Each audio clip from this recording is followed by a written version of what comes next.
Now, remember, one of the things that Kapil said is so true, that Shashi Tharoor has been in the Congress for a very long time, but he still feels like an outsider. He clearly hasn't been utilized enough, even though he's a four-time MP. But the obvious question now is, what next for Shashi Tharoor? Does he really have options? Or does this elite leader, is he only indulging in some muscle flexing and pressure tactics over what his political future within the Congress is really going to be? I can think of no two people better to comment on this than Swati Chaturvedi, author and columnist, and Rashid Kidwai, author and political commentator, and a person who's written more about the Congress than perhaps anyone in the country right now. Swati, I should tell our viewers first off, is actually the person who broke this entire hangama over Tharoor being in exit mode. You know, most people are saying podcast on the Indian Express. It was actually Swati's tweet that set the cat among the pigeons and, set newsrooms alight late in the evening when it was suggested that Shashi Tharoor is about to drop some kind of a nuclear bomb. Swati, welcome. First to you, what is going on? What is Shashi Tharoor trying to do here? Is he really in, what we TV walas call exit mode? Or is this just pressure tactics? Well, Shiv, first, thank you as usual for being scrupulously professional and giving me credit. Actually, the Indian Express podcast was apparently recorded 10 days ago. And I heard from my sources, and I also got a quote from Shashi directly about the fact that he's clearly extremely unhappy and, the kind of pressure that's being put on him.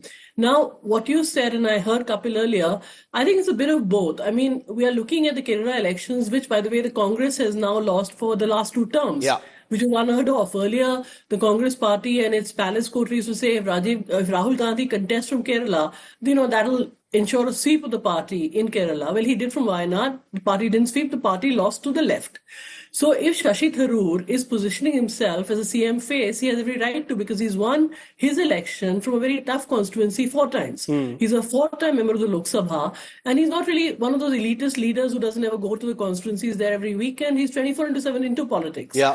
For some bizarre reason, the Congress party has decided that Shashi Tharoor is a threat. Now, they didn't let him speak in the budget session. I mean, I can't think there are very few leaders left in the Congress. Both of us know how Rahul Gandhi has presided over a talent drain of the magnitude not seen in Indian politics. True. We start from Himanta Biswa Sarma, we go to Jyotiraditya Scindia, we go to Jitin Prasada, we go to Milind Deora. The list is endless. People are now fleeing the Congress party and joining tiny regional parties which have literally no future. Yeah. So you can imagine what the state of the politics in the Congress is.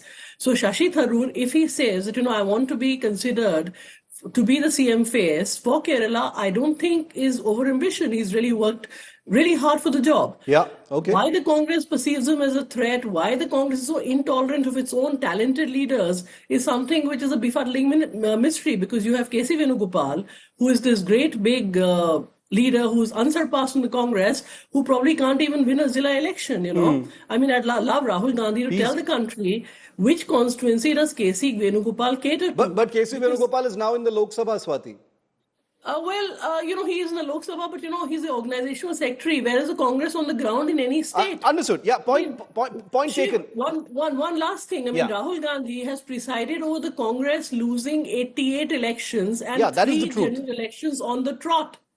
What record is this? Where do you Rashid, how is the Congress looking at this situation? I mean, there's been no official word. They've refused to participate in debates. I am anyway still blacklisted by the Congress party, so they don't come to my debates anyway. But, what are the leaders of the Congress doing about this whole l'affaire Tharoor?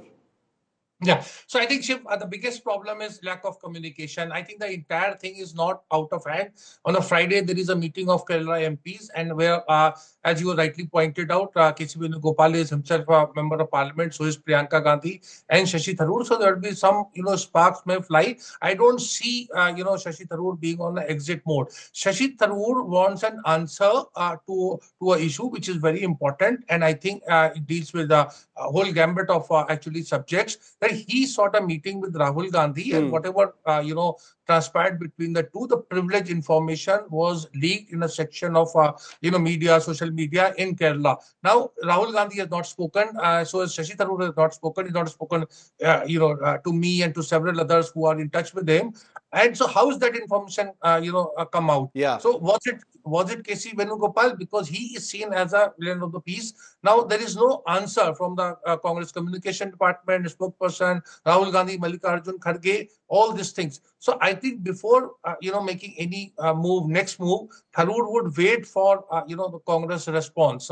You see, to say that, and I was hearing Kapil very attentively. Many of his Kapil's own assessment and all. I think in Kerala, remember Shashi Tharoor was Sonia Gandhi's find after he lost Yeah. that UN election. When he entered politics, in Kerala there was a lot of hostility was there, and some of the people who were opposing him, and they are also now in BJP, like Tom Vadakkan and others. So Sonia Gandhi gave him ticket from that, because there was a lot of party hierarchy, the perceived notions of hierarchy. He was given ticket. He was made minister in Manmohan Singh government. So it's not that he has not had to contest and to be a chief ministerial face. It requires any political party. It requires a lot of great. And I think when you say that about becoming leader of opposition, he should have thrown a challenge. He should have forced the contest on CPP election. I remember telling him that in 2019 also. For Interesting. some reason, Mr. Tharoor has not contested CPP election. So if he wants to become chief minister, he can announce his candidature. He can fight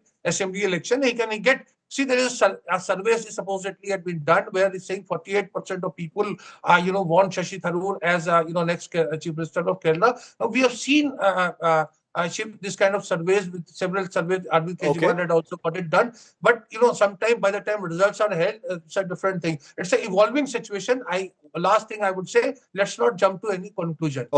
Okay, very interesting. I'm out of time, but I wanted to squeeze in quick 20 seconds to Swati. Swati, Rashid says, this issue is still resolvable. There's going to be a meeting on Friday. Do you think all the buzz around it has already made it kind of ugly? Or do you think there is going to be a possible fix here? I'll take only 20 seconds. The meeting that Shashi Tharoor had with Rahul Gandhi, thought Rahul Gandhi was polite, courteous, but non-receptive. Now, non-receptive in the Congress, Rahul Gandhi is non-receptive. Nobody's going to really hear you. The second of all, I think at this point, Shashi Tharoor is in the Congress only to spite leaders. All the Kerala Congress leaders against him. He's kind of, staying in there just to kind of rub their noses into it. Because we saw today also, he's taken a very defiant optic route. Yeah. Where he's put out his picture with Piyush Goyal. So I think that's pretty indicative of what's happening. Okay, so there's muscle flexing, there's pressure tactics, but also it looks like he doesn't want to overtly blow this up. I agree with Swati, that picture was definitely, a bit of needling at a time when there's already so much being said about the complexion of that relationship and where it's actually headed. We'll keep a very close watch on it. Rashid and Swati, thank you so much for being with me here on 5 Live.